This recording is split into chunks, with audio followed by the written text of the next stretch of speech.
Salam les filles, j'espère que la conquête va bien auprès de la réunion. Nouveau sujet, un nouveau topic. Et nous allons voir la masse pelvienne féminine. So, keep watching. Alors, la cavité pelvienne féminine, elle contient la partie supérieure de l'appareil reproducteur féminin, c'est-à-dire elle contient le col, l'utérus, les ovaires, ainsi que les trompes de Fallope.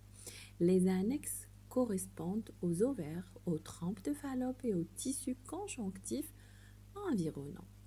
Quant à la cavité pelvienne, elle contient également les intestins, la vessie, les urètres inférieurs. Donc une masse pelvienne peut avoir pour origine n'importe quelle partie de ces structures. La masse pelvienne, elle peut être diagnostiquée lors d'une imagerie ou d'un examen gynécologique de routine. Donc une masse pelvienne peut être non cancéreuse ou cancéreuse.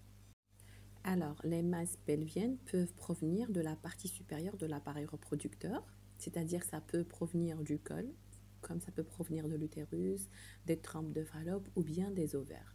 Et aussi, ça peut provenir d'autres structures pelviennes, comme les intestins, la vessie ou bien les urètres. Alors, le type de masse qui se développe dans l'appareil reproducteur féminin, il varie selon le groupe d'âge. On peut avoir chez le nourrisson, les hormones maternelles libérées in utero peuvent stimuler le développement de kystes ovariens au cours des premiers mois de la vie. Et cet effet, il est rare. Chez les enfants prépubères, les masses sont rares. Les masses ovariennes peuvent être des kystes ovariens aussi folliculaires ou rarement des tumeurs bénignes ou malignes. Et chez la femme en âge de procréer, la cause la plus fréquente d'augmentation du volume utérin, c'est la grossesse.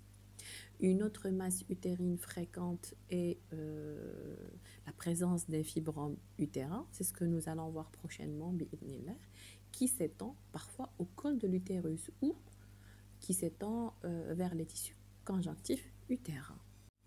Quant aux masses annexielles, elles sont souvent liées au cycle menstruel. Elles comprennent les kystes folliculaires de l'ovaire, et ces follicules qui se développent normalement mais ne libèrent pas un œuf, et aussi les kystes lutéaux.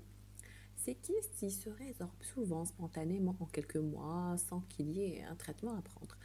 Par contre, les masses annexielles ils peuvent également résulter de grossesses extra-utérines, c'est ce que nous avons vu, c'est les GU.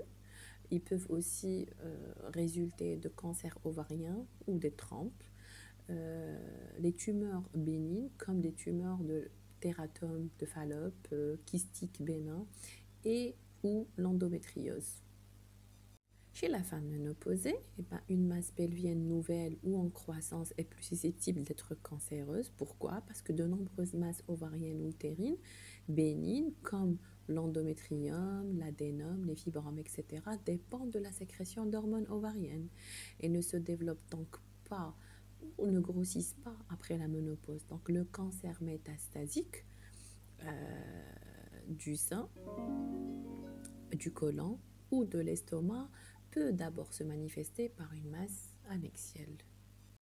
Les signes qui peuvent faire évoquer une cause de la masse pelvienne, ce sont des saignements vaginaux, des douleurs pelviennes avec un test de grossesse positif, donc une grossesse extra-utérine, une autre complication obstétricale ou rarement une maladie trophoblastique gestationnelle. On a aussi des dysménorrhées, l'endométriose ou un utérus fibromateux, la fièvre, les douleurs pelviennes, l'abcès tubo-ovarien, des saignements post-ménopausiques.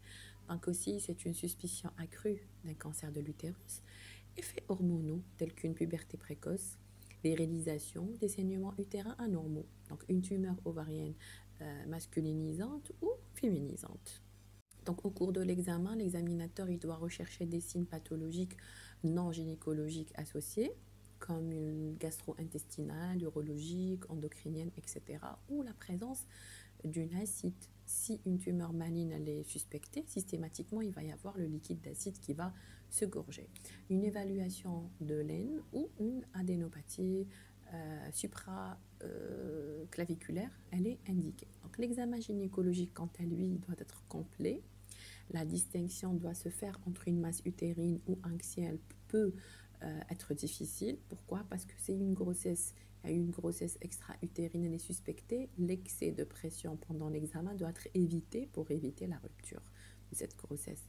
Aussi, les endométriums avancés peuvent se manifester par des masses peu mobiles au niveau du cul-de-sac de Douglas. Donc la sensibilité lors des mouvements cervicaux est observée en cas d'infection pelvienne et en cas d'appendicite aussi. Donc les masses non mobiles peuvent être inflammatoires, comme lorsqu'il y a une raison d'un endométrium ou un abcès tubo-ovarien. Aussi, les hydrosalpinx sont habituellement rénitents, donc fluctuants et immobiles, souvent bilatéraux. Tout ça pour vous dire que chez la femme en âge de procréer, il faut effectuer d'abord un test de grossesse et aussi, si l'évaluation clinique n'est pas concluante, eh bien, il faut faire un test d'imagerie, le plus souvent l'échographie pelvienne, et le premier examen effectué. Voilà, Valou, c'était le thème d'aujourd'hui. J'espère qu'il vous a plu et que vous avez appris beaucoup de choses. D'ici là, n'oubliez pas de me laisser vos questions. On se retrouve dans une prochaine vidéo. Bi-idnillah. Au revoir les filles.